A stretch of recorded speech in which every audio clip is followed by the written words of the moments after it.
ইলেকশ্যনত already upper আছামত আমি নোটাত vote দিছোঁ। বহুত চাফাই কৰ্মী লিডাৰ বহুত দিনৰ পৰা প্ৰতিবাদ কৰিছিল আপাৰ আছামত চাফাই কৰ্মী কমিশ্যনত এইবিলাক জগা পোৱা নাই, প্লাছ সিহঁতৰ মিউনিচিপালিটিত যি দৰমহা পাব লাগে দৰমহা চৰমা পোৱা নাই, পাৰ্মানেণ্টো হোৱা নাই। আৰু বহুত স্কিম এইবিলাক আমি নাপাই আপাৰ আছামত নোটাত ভোট মেক্সিমাম মানুহ নোটাত ভোট দিছে।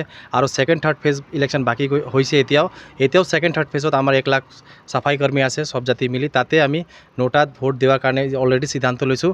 বৰপেটা সমষ্টিত আমাৰ 10,000 নোটাত ভোট যাব। ইয়াৰ মেইন ৰিজন হ'ল কি মিউনিচিপালিটিত এতিয়া পৰ্যন্ত পাৰ্মানেণ্ট কৰা নাই। ইয়াতে আমাৰ বৰপেটাত অনলি 3,000 দৰমহা দি আছে। আমি যোৱাকালি এডিচি লগ ধৰিলোঁ, মিনিমাম লেভেল যি ইমপ্লিমেণ্ট হ'ব লাগে ইমপ্লিমেণ্ট হোৱা নাই। বহুতে মানুহ ঢুকাই গ'ল, ইহঁতক এতিয়া পৰা এই ফেমিলিক চাকৰি দিব পৰা নাই। অল অসমত যিমান ডিপাৰ্টমেণ্ট আছে তাতে ৰেগুলাইজ কৰিব লাগে, কিন্তু এতিয়াও পাৰ্মানেণ্ট কৰা নাই। থাৰ্ড SC স্কিমো নাপায়। ফ'ৰ্থ ইহঁতৰ কৰণীবিলাক ইহঁতৰ নামত এলটমেণ্ট নাই। ইহঁতক এতিয়াও মিউনিচিপালিটিত কাম কৰিলে ঘৰ চৰ বনাই দিয়া নাই। আৰু নতুন ল'ৰা ছোৱালী আমাৰ জাতিৰ বহুতে মানুহ আছে এইবিলাক এতিয়াও চাকৰি নাপায়। কোনোবা যদি ভাল এডুকেশ্যন লৈছে, এডুকেশ্যনত কোনো ধৰণৰ হেল্প হোৱা নাই স্কলাৰশ্বিপৰ বাহিৰত। তাৰ লগত মেনেজকেপিছত কোনো ছাৰ্ভে হোৱা নাই। NSKP যিবিলাক লগত যি ফাণ্ড পাব লাগে এইটোও পোৱা নাই। তো অসমত অলৰেডি 10 লাখ চাফাই কৰ্মী আছে, যাতে আপাৰ আছামত বহুতেই মানুহ নোটাত ভোট দিছে। আৰু ছেকেণ্ড থাৰ্ড ফেজত নোটাতে ভোট হ'ব। আমাৰ ইমান দিনৰ পৰা প্ৰতিবাদ কৰিছে, অসম চৰকাৰ এতিয়াও সিদ্ধান্ত লোৱা নাই। আগত কংগ্ৰেছ চৰকাৰ আছিল, এইটোও কাম কৰা নাই। আৰু এই প্ৰেজেণ্ট চৰকাৰো কাম কৰা নাই। এইকাৰণে আমি অলৰেডি এটা সিদ্ধান্ত লৈছোঁ যে অসমৰ CM হেমন্ত শৰ্মা চাহাবে ইলেকশ্যনৰ আগত, এতিয়া ছেকেণ্ড থাৰ্ড ফেজ ইলেকশ্যন বাকী আছে, এতিয়াও যদি আমাক এটা ৱাৰ্ড দি দিয়ে, লিখিত দি দিয়ে, তেনেহ'লে আমি মানি ল'ম। আমি এইটো মানি লৈছোঁ যে কোড অফ কণ্ডাক্ট আছে, কোড অফ কণ্ডাক্টৰ কাৰণে অলৰেডি লিখিত দিব নোৱাৰে, আমি মানি লৈছোঁ। কিন্তু ইমান দিনতো কোড অফ কণ্ডাক্ট নাছিল। এই 5 বছৰ কি কৰিছিল? আগৰ MPও কোনো কাম কৰা নাই, বৰ্তমান MLAও আমাৰ পাৰ্মানেণ্ট বঙাইগাঁৱত কৰা নাই।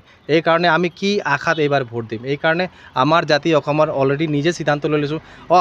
সব জাতিতে BJP কংগ্ৰেছ কৰা মানুহ আছে, আমাৰ জাতিতো BJP কংগ্ৰেছ কৰাৰ লিডাৰ আছে। এইবিলাকতো পাৰ্টিৰ কাৰণে কেম্পেইনিং কৰি আছে। আমাৰো জাতিত এনেকুৱা AGP কৰা মানুহ আছে, AGP কাৰণে যোগদান কৰি আছে। BJPত আছে, কংগ্ৰেছ আছে। ইহঁতৰ কোৱা মানে এইটো নহয় যে আমাৰ পুৰা জাতিয়ে এইবাৰ BJP কংগ্ৰেছ নহ'লে AGPক সমৰ্থন দি আছে। তো ভোট দিব লাগে। আপনার মিডিয়া হয়, মিডিয়ার দায়িত্ব হয়, 4th পিলার অফ ডেমোক্রেসি হয়। আপনি নিজে কলোনিত যাও, নিজে সার্ভে করক, আমার জাতি মানে সন্তুষ্ট আছে কি নাই, দুঃখিত আছে কি নাই, আপনি নিজে সুধিব লাগে। কোনোবা লিডাৰক সুধিলে তো সবসময় ফাঁকি দিব। বহুতে আমাৰ জাতি লিডাৰ আছে যিবিলাকে ইলেকশ্যনত পইচা লয়, ভিৰ চেট দেখাই কৈছে যে এইবাৰ 400 পাৰ, এইবাৰ 200 পাৰ, এনেকুৱা কোৱাৰ আমাৰ জাতিত বহুত লিডাৰ আছে। কিন্তু গৰীব দুখীয়াৰ লগত সুধিব লাগে, তালৈকে পাৰ্মানেণ্ট হতা। এইকাৰণে মই ভীম বাজপৰ আমাৰ লগত 3 লাখ ফলোৱাৰ আছে, ছ'চিয়েল মিডিয়াত আছে, এনেও গ্ৰাউণ্ডত আছে। চবে মানুহ জানে যে আমি সব সময় আসল কথাই মাতি থাকোঁ, ইহঁতৰ ৰাইটছৰ কাৰণে মাতি থাকোঁ। মই BTech কৰাৰ পাছতো ইহঁতৰ কাৰণে জব ৰিজাইন দি কাৰণে মাতি আছোঁ। এতিয়া কমিশ্যনত মেম্বাৰ আছে, তথাপিও ইহঁতৰ কাৰণে মাতি আছোঁ। কিয় কোনোবা এজনক মাতিবই লাগিব।